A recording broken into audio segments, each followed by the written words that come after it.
For Creamer Media's Polity, I'm Sane Dhlamini. Researcher and analyst Professor Raymond Suttner joins me to discuss the steps towards understanding EFF. Welcome, Professor. Thank you. Are you not placing too much weight on imagery in explaining the character of the EFF?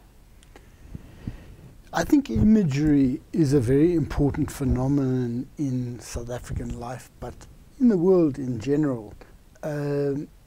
Recently, a book was launched by Michael Dingake and was called Better to Die on One's Feet. In other words, he was saying, better to die standing than live crawling before the oppressor. So symbolically, standing with your head held high was very important in the liberation struggle. When I was in jail, the warders would shout, "Kom, kom, kom, kom, kom, kom, kom, kom," and they would expect us to run, and we walked very slowly.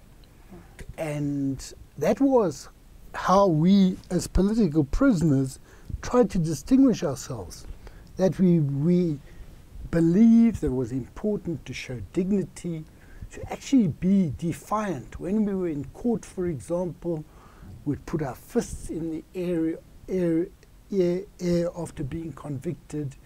We would shout Tamandla. We would show that we were unbowed by whatever they did. Now, what the EFF has come to understand this very well. It's something, by the way, it's used, as I mentioned in my article, by Gandhi a lot. You know, Gandhi, but what Gandhi did is what happens with a lot of other people. When you want to dissociate yourself from some people, like the British, you wear clothes that are different. Like he didn't wear anything that had British cotton. What's known as the Gandhi cap was developed in Kashmir from very cheap material in India. So he was doing things in order to separate himself from the British. Now, in the case of Mandela and Luthuli, at very important parts of their life, they made symbolic gestures. When Luthuli got the Nobel Prize, he wore the dress of the chiefdom from which he came. And Luthuli was a Christian. He was known as a sort of westernized leader and all of that, but he was trying to show that he was also of the people and respected the culture from which he came. Secondly, Mandela, when he appeared in court in 1962, wore a Batembu dress.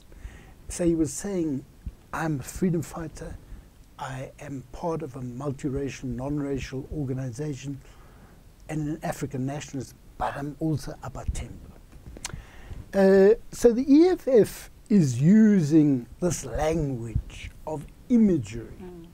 It understands that imagery resonates with people, that the color red has a meaning.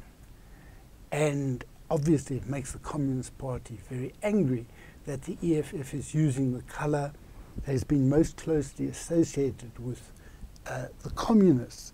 So they speak to people with gestures, with the symbolism associated with what they're wearing, the clothing of laborers and domestic workers, and they, through that, send a message of solidarity with the poorest of the poor, but also, I think, they're trying to show a defiance. We do not abide by the conventional dress for Parliament, etc., etc. So I think it's very important imagery, but imagery, of course, is not everything. And is it not a little exaggerated for you to depict the EFF as militaristic? Now, you see, I don't think there's a lot of analysis of the EFF. And what I was trying to do is to start an analysis. I'm not ready to do a full one, but if you take this use of military symbolism, it's something that evokes emotions for people, because people are very attracted to a number of revolutionary heroes who are usually photographed in military uniform. Che Guevara, Chris Hani, Samora Machel, people like this. There's a song about Che Guevara called Hasta Siempre Comandante Che Guevara. Now, if you go and look on YouTube, millions have listened to that song, and lots of people have played it. Lots of musicians have recorded it. So there's this attraction. But I think what the EFF has failed to do is to understand that military symbolism is inappropriate in a time of peace. To use notions like the leadership command, the commissar. Commissar is a military term for political education person. The commander-in-chief. And this does go along with top-down hierarchical notions. It's, on the one hand, dangerous in a country like South Africa, but on the other hand, it's not conducive to democratic debate. It's dangerous because in South Africa we have extensive violence, so that to exalt violence and militarism is in some ways to feed into the violence that already exists. And as I said in my paper, the EFF is also a very macho organization. There are women there, but a very masculinist organization. And the military has always been a masculine organization. So I think what they're doing is feeding into that, and in so doing, they are conforming with a key feature of the Zuma era, the hyper-patriarchy, this emphasis of masculinity and so forth. Instead of breaking with it, they are selective with what they're breaking with. So I don't think it's an exaggeration. I think it's a very problematic trend to adopt militarism.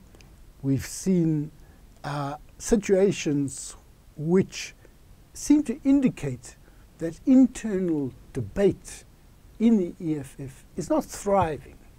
And this may relate to this situation where you have a commander-in-chief, you have a number of other commands, and these are things which, unfortunately, in South Africa, initially people associated with liberation, but it also has this downside which is problematic for having thriving debate, having people feel free and at peace, which we should be today.